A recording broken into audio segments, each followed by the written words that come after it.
네. 시간 잴게요. 잠시만요.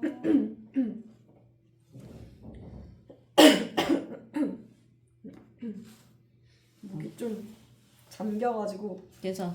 다운해서 해도 돼. 네. 준비. 네. 시작. 네, 여러분 선생님이 쉬는 시간에 도덕부장 통해서 교과서랑 태블릿 PC 준비해달라고 했는데 모두 잘 준비했나요? 네, 우리 친구들 위해 다들 잘 올려져 있는 것 같아요. 그리고 오늘은 모둠 활동 진행할 예정인데요. 모둠 활동 진행할 때 우리 늘 하는 거 뭐 있었죠? 맞아요. 선생님이 돌아다니면서 여러분들을 평가하는 관찰평가, 그리고 여러분들이 자기 자신을 평가하는 자기평가와 서로서로 평가해주는 동료평가가 있었죠. 우리 친구들 다들 잘 기억하고 있나요? 네, 우리 친구들이 잘 기억해주고 있는 것 같아요. 자, 그러면 여기 화면을 한번 볼까요? 화면을 보면은 글이 하나 있는데 혹시 읽어줄 친구 있을까요? 네, 우리 지성이가 한번 읽어보도록 하겠습니다. 네, 우리 지성이가 아나운서가 꿈이어서 그런가 발음이 아주 정확하네요. 자, 이 글을 요약해보면 무슨 내용이었을까요? 그쵸. 독일이 원자폭탄 연구를 하니까 이제 아인슈타인이 미국에 요청을 해서 미국도 같이 원자폭탄을 개발하는 그러한 이야기였죠. 그래서 이로 인해서 많은 사람들이 목숨을 잃었고 아인슈타인이 이를 후회했다라고 이야기를 했어요. 자, 여러분이 만약에 아인슈타인이었다면 어떤 감정이 들었을 것 같아요? 우리 자유롭게 한번 버즈버즈 벌들이 윙윙거리는 것처럼 자유롭게 한번 이야기해볼까요? 후회했을 것 같아요. 죄책감을 느꼈을 것 같아요.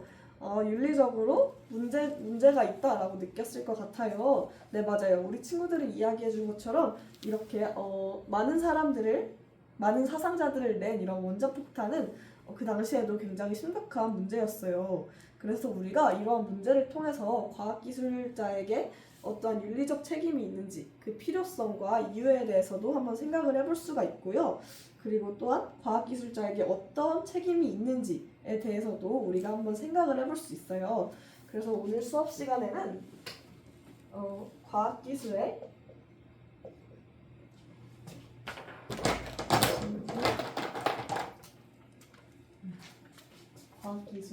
사회적 책임에 대해서 생각을 해볼 예정입니다. 오늘의 배움 목표는 첫 번째로 과학기술자에게 책임이 필요한 이유. 과학기술자는 앞에서 적었으니까 작성하지 않을게요. 책임이 필요한 이유. 그리고 두 번째로 과학기술자에게 필요한 내적인 책임과 외적인 책임이 있어요. 외적인 책임에 대해서 우리가 한번 배워볼 거예요. 자, 여러분 여기 화면을 한번 봐볼까요? 화면에 보면은 선생님이 영상을 하나 준비했는데 우리 영상을 한번 집중해서 감상해 보도록 합시다. 네, 여러분 다들 잘 봤나요? 어떤 내용이었죠? 그쵸. 오펜하이머라는 사람이 있었는데 이 사람이 이제 원자폭탄을 개발하는 과정에서 오직 과학을 연구할 때는 재미만을 추구하라 라고 충고를 했다고 해요. 그래서 이제 연구자들이 원자탄 연구에 매진을 했고 그런 원자탄 연구가 완성돼서 결국에 많은 사상자를 낳았다라는 내용이죠. 네, 맞아요. 아까 읽었던 글이랑 굉장히 비슷한 내용이었어요. 자, 그래서 우리가 지금 해볼 활동은 만약에 나라면 내가 오펜하이머라면 어떻게 행동을 할 것인가, 그리고 왜 과학기술자에게 책임이 있을까에 대해서 우리가 한번 생각해보는 시간을 가지도록 할 거예요. 자, 각자 10분의 시간 동안 생각해서 우리 클래스보드에다가 한번 게시해 보도록 할게요. 활동 시작하겠습니다. 시작! 네, 여러분 10분의 시간이 모두 지났는데요. 혹시 발표해줄 친구 있을까요? 네, 우리 나영이가 먼저 발표해 보도록 하겠습니다.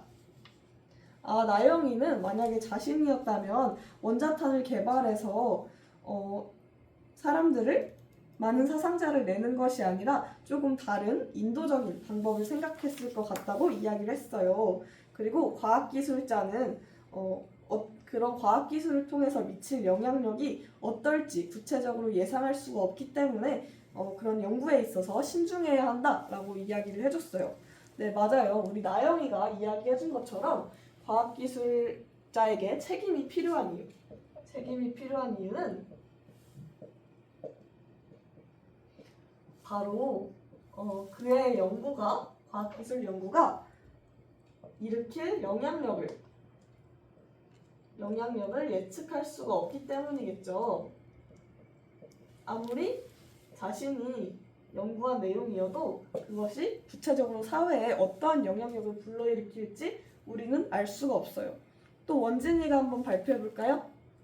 네, 좋습니다. 우리 원진이가 이야기를 해준 것처럼 우리는 과학기술이 시공간적으로 광역성을 가지고 있는 것을 알 수 있어요. 과학기술이 시공간적 광역성을 가지고 있다. 시공간적 광역성이라는 건 무슨 뜻이죠? 그쵸, 광역성은 넓다라는 뜻이죠. 과학기술이 아주 넓은 범위에 영향을 미치기 때문에 우리는 이런 과학기술을 연구하고 활용하는 데 있어서 조금 더 신중해야 할 필요가 있다라고 원진이가 잘 이야기를 해준 것 같아요. 좋습니다. 그래서 우리가 다음으로 과학기술자가 가져야 할 그런 내적 책임과 외적 책임에 대해서 보다 구체적으로 한번 알아보도록 할 거예요. 자, 다들 화면 한번 봐볼까요? 화면을 보면은 과학기술인 헌장이라고 나와 있어요. 자, 이게 무슨 내용이냐? 우리 반 친구들 중에서도 이제 과학기술자를 꿈꾸는 친구들이 몇몇 있는 걸로 알고 있어요. 그런데 내가 과학기술자가 굳이 되지 않더라도 과학기술자가 가져야 할 책임에 대해서 한 번쯤은 생각해 볼 수도 있겠죠. 그래서 우리는 만약에 내가 과학기술인이라면 어떠한 태도를 가질지, 어떠한 가치를 가지고 어떠한 자세를 가질지, 그리고 그것이 어떤 결과를 낳을지 한번 생각해보는 시간을 가지도록 할 거예요. 그리고 두 번째로 그런 과학기술을 활용할 때 바람직한 태도를 구체적으로 3가지를 작성을 해주시고요. 모둠별로. 그리고 세 번째로 그것을 클래스보드에 게시하고 다른 모둠에 게시한 내용에 좋아요와 댓글 달아주시고 마지막으로 자기평가와 동료평가도 함께 진행해주면 좋을 것 같아요. 자, 우리 모둠 활동할 때 항상 하는 규칙 뭐 있었죠? 그쵸, 경기도 있었죠. 상대 말을 경청하고 우리가 상대 기분을 존중하고 서로 도와서 협력하는 규칙 모두 잊지 않았죠? 네, 좋습니다. 그러면 지금부터 총 15분의 시간 동안 활동 진행해 보도록 할게요. 시작! 우리 성실모둠은 벌써 활동 끝났을까요? 아, 활동이 벌써 끝났군요. 그럼 우리 모둠에 조나단이 있으니까 조나단이 우리 헌장 내용을 영어로 번역해가지고 다른 외국인 친구들도 볼 수 있게 우리 클래스보드에다가 영어로 번역해서 올려보는 활동 진행해보면 어떨까요? 네, 좋습니다. 우리 배려모둠은 왜 손을 번쩍 들었을까요? 어떻게 해야 할지 잘 모르겠어요. 그럼 선생님이 하이러닝에다가 작년 선배들이 한 내용과 그리고 이제 참고 링크들을 올려놓을 테니까 한번 그거 활용해서 활동 진행해보는 거 어떨까요? 네, 좋습니다. 네, 여러분 총 15분의 시간이 모두 지났는데요. 혹시 시간 더 필요한 모둠 있을까요? 네, 우리 친구들이 모두 활동을 잘 마무리해준 것 같아요. 그럼 먼저 발표해볼 모둠 있을까요? 네, 우리 성실모둠이 먼저 발표해보도록 할게요. 성실모둠은 대체적으로 과학기술을 활용할 때 도덕적 책임의식을 지녀야 한다라고 이야기를 해준 것 같아요. 성실모둠이 이야기해준 내용 중에서는 내적 책임과 관련된 부분이 많았는데요. 어떤 책임을 지녀야 하냐? 과학기술자는 이제 연구윤리를 준수해야 한다.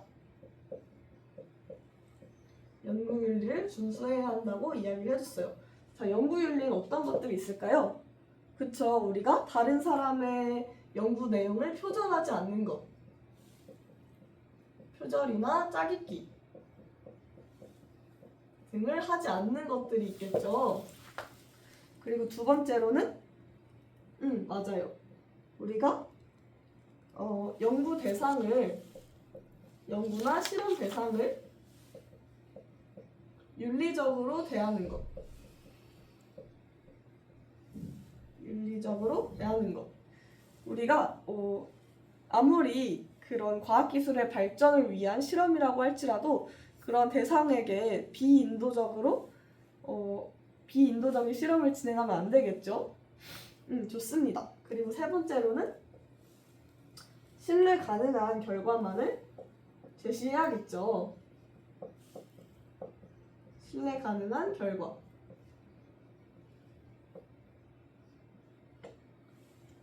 이런 내용들이 과학기술자의 내적 책임에 해당할 수가 있을 것 같아요. 그러면 과학기술자의 외적인 책임에는 뭐가 있을까요? 혹시 발표해줄 모둠 있을까요? 우리 배련 모둠은 과학기술의 현장으로 이제 온 인류의 평화와 행복을 실현한다라고 이야기를 해줬어요. 이것은 외적 책임 중에 어떤 부분과 연관이 될 수 있냐면 우리는 과학기술자들은 인류의 평화와 행복을 실현하기 위해서 노력을 해야겠죠.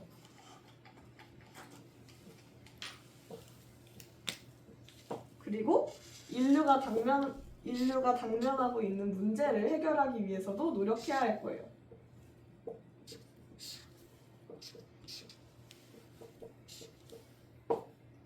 그리고 또 우리 친구들이 이야기해준 것처럼 자연환경 보호와 같은 내용들이 바로 이런 당면 문제를 해결하는데 도움이 되는 것들이겠죠. 자, 그리고 마지막으로 우리는 부작용을 고려해야 합니다. 과학기술이 유발할 수 있는 부작용을 고려해야 하는데 우리가 현 세대의 부작용만을 고려해야 할까요? 그쵸? 아니죠. 우리가 미래 세대에 발생할 수 있는 그런 부작용도 함께 고려를 해야겠죠.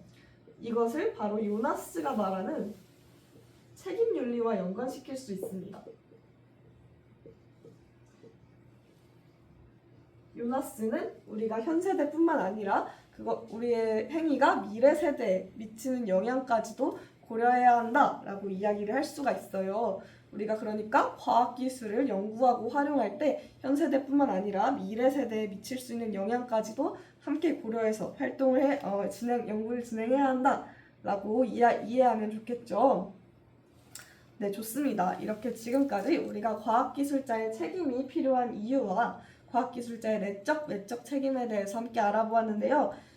과학기술자가 되고 싶은 친구들이라면 그러한 책임의 필요성에 대해서 한번 생각해보고 만약에 과학기술자가 되지 않더라도 우리가 과학기술을 활용함에 있어서 어떠한 자세를 취해야 하는지 그리고 사회적으로 어떤 노력과 합의가 필요한지 함께 생각해보는 시간이 됐으면 좋겠습니다. 네, 이상입니다. 1분 55초 남았네. 많이 남았네. 시계 봤어? 봤는데 잘 못 잰 것 같아, 시간을. 깨비. 자기 피드백 먼저 해볼까요? 예. 일단 좀 부족한 점이 많았고 상호작용이 좀 부족했다. 상호작용. 전반적으로 활동을 할 때 그 시간이 없어서 그걸 다 못 잡고 그리고 모형 활용이 조금 부족했다. 모형 활용. 원래는 선택. 어떤 결과를 고려하는 선택하기 이런 거 있잖아. 그걸 잘 못 넣은 느낌? 근데 이게 가치 명료화가 솔직히 전기 2보다 1에 들어갔어야. 그니까 맞아. 난 이거 아예 빼먹었었어. 까먹었었어. 맞아.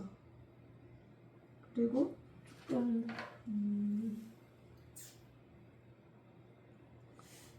내용 뭔가 학생 발표랑 이렇게 내용을 잘 매치시키지 못한 느낌?